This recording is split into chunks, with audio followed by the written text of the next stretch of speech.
I noticed you have a wedding ring on again. Yeah, why would you get back on? How long have you been faithful to this girl? Shut up. This is different. That was a big reason for the original divorce, though. Like, we just stopped being intimate. Yeah, we stopped being intimate. You guys stopped having sex? Oh, I think the last 6 years, 3 times. Whoa. Wait, is that when you started, kind of seeking other... extramarital relationships? Yeah. I mean, it had a big part of it. Right. You know what I mean? You're not sleeping with your wife. Were you trying, though? Were you trying? No. That's tragic. You weren't even trying. She wasn't either, though. Neither of us. We went through COVID and just never touched. Oh, it was like, we're watching Walking Dead and All American. Brutal. That's brutal. That was COVID. Yeah, no. He classified a sexless marriage as even if she does or they do have duty sex, even if he says, all right, I'll have sex with you and it ain't good, that falls in sexless marriage category. If you're just doing it to get it over, just be quick, don't ruin the sheets, all right, hurry up fast, all right, the kids are gonna knock at the door, that's still sexless marriage. If there's no real intimacy, you're in a sexless marriage. And a lot of people are doing that. They're just going through the motions. They'll do it, okay, I'll make some time for you. Are you serious? They saw us angels left heaven to get some. Showed up with a heart. Because, God made women. The first woman was Eve. God was like, I'm going to go and get Adam some been down here handling my business, doing what I want him to do for so many years. I forgot how many years he was down here without death. I forgot. Adam was here a long time by himself doing what he supposed to do. God felt bad and was like, I'm gonna go and get him a companion, a female. Even though they wasn't, just was something different to look at. When Adam first saw Eve, he was like, what you at? That's the first thing he told him. What you at? God was like, no, she ain't here for that. She here to be your companion. You can't because I ain't let you graduate to that yet. Adam ain't know nothing about no. He ain't know nothing about eating out or putting his in a.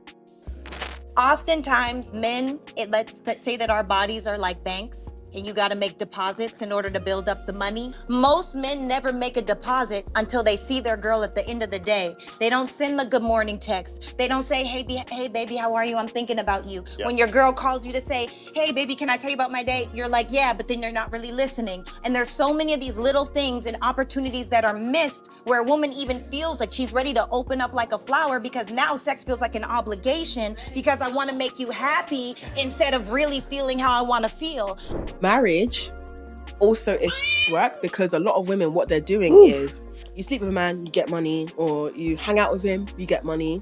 What happens is women engage in marriage from a place where, okay, ideally, he's gonna take care of you financially and there's a home for you both to live in. Once you stop being able to render that service to the man, he leaves you. So for example, I've seen countless situations where the primary reason why women stop having sex with their husbands is because they don't feel emotionally safe. And the reason that they don't feel emotionally safe is because their attachment needs are not being met inside of their relationship. Attachment needs are our deepest needs inside of a romantic relationship. And if those things are not fulfilled, we will not feel emotionally safe. And especially for women, when there is a lack of emotional safety, they start feeling very unsafe giving their bodies to their partner, and they start to feel extremely unattracted to their partner. Like, they simply can't get physically turned on by their partners anymore. Whoever, if they could get into a space where they're making the deposits throughout the day. Men are not staying connected throughout the day. Send that good morning message. And I would say, like, don't even say anything sexual. Because the second that you start saying things that are sexual, what happens is we start to think that sexual means now we have to have sex again. So now we feel obligated again. So you're getting us further away. Whereas if you sensualize it, you romanticize it, you make it attractive, we're gonna come, we are Charlotte's Web, baby. We wanna be in the web. We wanna do all the things. We wanna open up like a flower for our man. However, if he's in there like trampling on the garden, good luck to ya. Eve was kicking it with Adam in the garden and she got bored, just like yo. She come from nothing, you provide her with all this, she got bored and started wandering off. That's what happened. She wandered off, went to the forbidden tree, ate the forbidden, all of a sudden started bleeding. Wasn't no periods before she ate off that tree. If you don't believe me, read the Bible. Didn't bleed until Eve deceived. That's right there. I like that. Didn't bleed until Eve deceived. Women are more snake-like. They play like they ain't what they are. They play like they don't want to be, but they got a nature. Most women try to suppress nature and sneak and do it. The man can't suppress his nature. That's why when some fine walk by, as hard as he try not to look, he got to. He can't suppress his nature. Moving through the city with your boo tight. Pray to God. Still cheating on your wife? Baby, somebody want to know, am I still cheating on you? you hear that number laugh? Boy, we happily married. Stay out of marriage.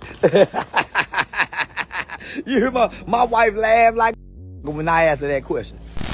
Ladies and gentlemen of Polite Savages, we are now about to embark on a journey sure to anger feminists and modern women alike. And a lot of ladies don't want to do their marital duties to their man, but expect him to stay hand in hand and solid to the end. Oh, you can't get no booty, but you better not cheat, because if you do, they'll creep straight to that attorney's office and make sure that you get hit up, hit down, torn apart, and straight decimated. These ladies do anything to make sure that you're cremated, and they're going to take everything you own and abscond with it. As always, we can only tell the truth, the whole truth, and nothing but the truth as we see it. And sometimes the truth is a bitter, bitter pill, but it's time to shut up and take your medicine. So there's nothing left to do but get on up into it.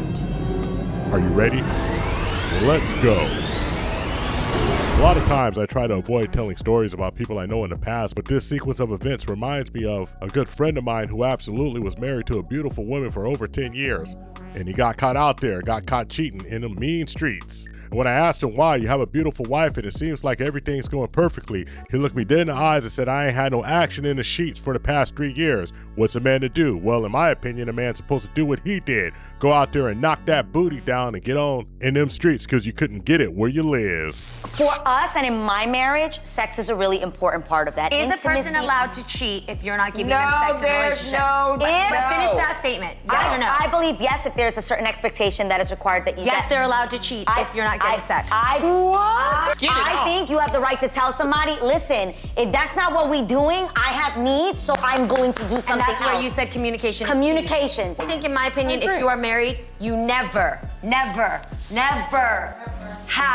the right to cheat, ever. Betrayal. But once you cheat, you have broken the vows. Yep. Completely. So, cheating is this other person has no idea. You're not allowed to go have sex with another person. Like, you're not allowed, period. That's cheating. But you know there's a no-fault divorce clause in this country, and that means that no matter what, she can still leave and abscond, and he has nothing to do with it. So even if he wanted to leave, he still is in jeopardy of losing half of everything. But one of the interesting things is that ladies always say that maybe she felt a certain way, or maybe he didn't do what he was supposed to do, so she didn't want to do what she was supposed to do. If you're in a committed relationship and you're no longer having pound town with your man because you just don't feel like it, but you expect him to stay within that relationship and not wander out, not look at corn, not take care of it himself, you're abusing your husband. And that's how a man feels in a relationship after he's been with his wife, significant other, for said amount of time, and she just like, oh, my stomach hurts, oh, my head hurts, oh, I'm just too tired tonight, babe, let me do it another time. It is so normal for so many couples. You know this. You get married. Now she's got 2 kids. Maybe she's working. She's got households. She's got mouths to feed. She's got mental health. She's got a dry vagina. Sorry. Not a dry vagina. Can't have that now. That man's literally dying inside. And I promise you, you're literally putting an animal in a corner and starving it. And everybody comes at me and says, well, that's wrong. You're making it seem like we need to be sex slaves. No, I don't think that. But a minimum of 3 times a week or even 2 times a week, that man would be so fucking happy. If you have to ask your girl to be sexually intimate with you, there's no way that you should have to be in a relationship asking to be intimate. That's one of the reasons why men be cheating, because they can't get what they want at home. And then y'all be salty. You know what I'm saying? When y'all find out he done went somewhere else. That because you ain't doing what you need to be doing. That's why. Does this really make sense, ladies? Really think about it. You know a man needs this and he needs it from you. You see, when you're with somebody, you make a pact that you're only going to get your intimacy from them. And if they can't get their intimacy from you, then what are they to do? They have to break those vows, look for something else. And when they do that, you're going to get upset. But you know damn well you brought it on yourself. If you turned that bad cold, truth is told, it ain't nothing for him to do but get gone. And that's probably your plan in the first place. You dig? But here's the thing. If you're not prioritizing sex in your relationship or in your marriage, best believe that man is getting it somewhere else. And I hate to say it like that, but that's just what it is. And the thing is, a lot of times when we find out that man is getting sex elsewhere, we want to get mad and blame him and call him a cheater. But in actuality, if you just would have been giving him some 2 to 3 times out the week anyway, you probably wouldn't have had to worry about him sneaking down the street. You get what I'm saying? You signed up to be the sole provider of that man, right? You signed up to make sure that every single portion of him is taken care of mentally, psychologically, emotionally, in the bedroom, cooking, cleaning. You signed up to care for this man. If you signed up to be the only one that he can lay down with, if he can only have physical intimacy with you and you're not providing it, then what do you expect him to do? Because if you signed up to be the sole provider of that man and you know that he has needs and you know he has desires and wants, and you're telling him no, or you're giving it to him once a month, or whatever it looks like to him to be taken care of, you're taking care of it. Because if not, then how do you expect for that connection and that bond to stay alive? Because what happens is when they withhold it, then the men end up being resentful. And the more he operates in that resentment towards you, then what do you expect him to do? He's gonna be out the door, he's gonna step out, something is going to happen, and you're not gonna like it. But you're the one that got the ball rolling. So ladies, make sure you take care of that bedroom. It's imperative. But there's another scenario where a man can have his cake and eat it too. When he does this one thing before he commits and signs his life away to only one woman, before the relationship goes any further. Why you worried about if I'm married? And if I got a wife, a girlfriend, a little young side piece, a thought, and a I got 7. Man, I'm sorry. You got to have one. God never designed for no man except the white man to have one woman. That's why the white man only want one woman. Before I got money, I had more than one woman. I had my wife. Before I got money, I had more than one. Every man I know got more than one woman. I'm sorry, you ain't. He just named them different. Some of them are secretary, some of them are office manager, some of them are usher. Well, you got, he's cheating on his wife. You think she don't know? If I'm putting him on the camera and me walking, you think she don't know? Why you worried about it? See, I'm a real man. A real man do what he won't do. And I'm having fun. And the true cost of what it is to be with a boss, Charleston White, is telling us the many reasons why his wife is willing to turn an eye, not a blind eye, knowing that Charleston White is gonna sow his oats, because this is the price that she's gotta pay to one day receive his properties, intellectual and physical, his money, his brokerage accounts and regular bank accounts, stock options and jewelry, and possibly his life insurance policy. What did AMS say? AMS, Alpha Male Strategist, he said in one of his videos that the best relationship that he's ever been in, the best relationship that he's ever been in with a woman, do you know what it was? It was sexless.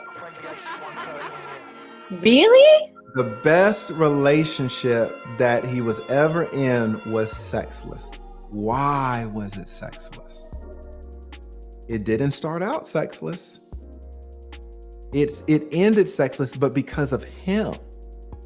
He is the type of man that needs variety, with sexual variety. And he found a woman who their personalities just jived.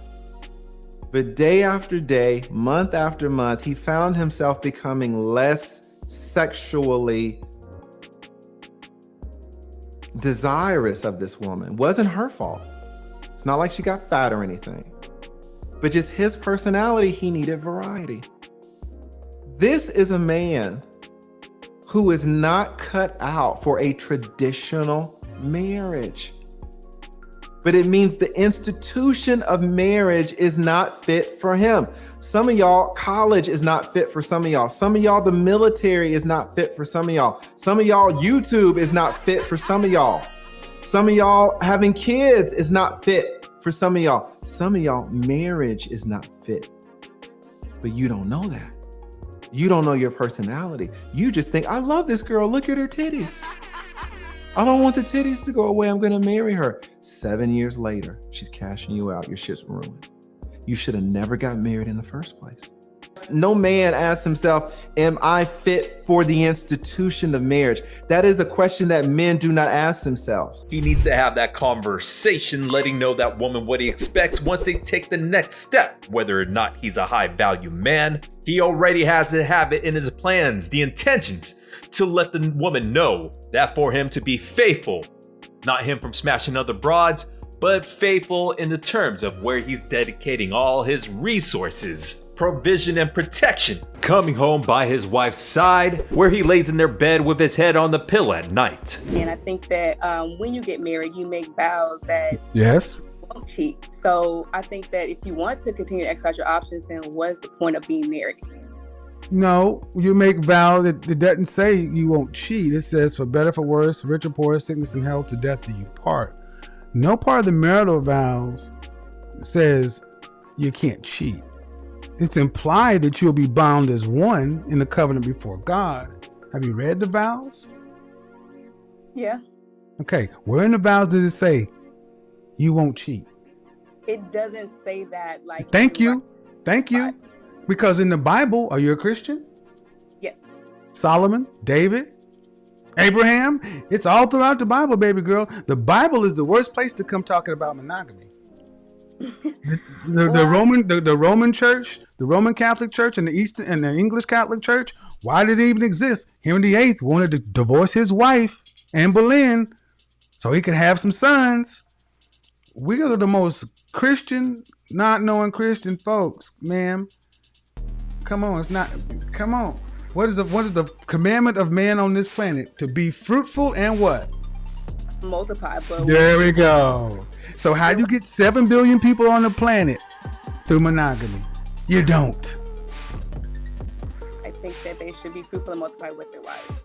If you want a monogamous man, get a lower value guy. Then got Adam to deceive, because Adam was down there so long, he ain't think nothing could happen to him. So he listened to his number one left field move you can make. When your woman, whatever your woman tell you, I'm not saying you shouldn't allow her to speak. She should be able to get at least 3-4 sentences a day. But after that, you tell her, I heard you, I will think on it and take it in consideration. Never act immediately off what she say. Because if you do, you're going to eat an apple. 5150 Church is in the house. Realness coming out my mouth. Ladies, the Bible is not toxic masculinity. The Bible is what you need to know. And that's what you ladies are upset about, because it's like, well, I want a higher value man. I want a man that has the resources and production power of 5, 10, 20 men, but I want them all to myself. That sounds rather selfish to me. I don't think it's selfish. I think that there Of course you don't, because you benefit from it all. Because you benefit from it all. Okay, let's do it this way. You're married to your high value man. Okay, you're on your cycle. What does he do? I think that's the first little guy's opinion. Yeah. What does he do? Can't. Or you got to do some stuff see? You're not in the mood. He's supposed to wait. You know how many black men are... next week I'm going to do a video on how many black men are living in sexless relationships and marriages. Ladies, you can't have it both ways. There's gonna be costs, benefits, and trade-offs when you got a man with some status and money. But if you happen to go with the average Joe, and one day decide to withhold on his basic needs to have sex, then lady, you are committing abuse. What you did was went back on the deal and the promise. You sexed him up right in the first of the start of the relationship. Then when things progressed, he got down on one knee, proposed for all to witness and see that he would be true to you in sickness and health till death do you part. So many women today use sex as leverage over a man because once you'll dole it out until you get him, then when you get him, cut it off and start using it as leverage and abuse. You guys are far more sexually manipulative than men. That's why I think this whole notion about cheating and stuff is so funny, because it's taking the power back from men. And the one thing that I notice about a lot of sisters, you don't like losing power or control. Get a lower value man. He'll be as faithful all day long. Barring certain excuses, it is your duty and your part to serve him by lifting up that dress when he's stressed, because that man has invested not only years, but his physical body, his labor, his blood, sweat, and tears, and at the expense of his own mental health to keep you happy. So if you do not uphold your end of the bargain, where you try to use an excuse that you are tired and not physically able, then a man is able to walk away, and he should be able to say that he is not emotionally available to be your human pincushion. Do you think that sexless marriages can work? No, and 100% every single time. I mostly work for men. I'm always hearing, I haven't had sex in 10 years, I haven't had sex in 5 years, I haven't had sex in 15 years, and I'm like, here we go again. The sex talk every single time. So it's like, you need to make sure you're doing it 3 to 4, I would say 3. 2, sometimes you want to go 2 times, 2 to 3, but it really should be 4. 2 to 4 times is ideal. So a lack of sex in these marriages is the most common theme that you're seeing when they end. Yeah, because it's connected to more of that. It's not just physical. It's like, all right, well, if you're not into someone and you're disgusted by them and you're pissed off at them, you're not going to be having sex with them, right? Because you're going to be unattracted to them, you're going to be irritated, and you're not going to be into them. So you're not going to be banging them. So why do you think people stay in these relationships for so long? This is marriage is a breakup on steroids. If you're going to get a divorce, it's not just I'm moving my shit out, bye-bye. It's if there's kids involved, forget about it. It's your whole life is upended. It's a major decision. That's all I got for you, you polite savages. Like and subscribe. Hit us up on all social media networks. We found true happiness.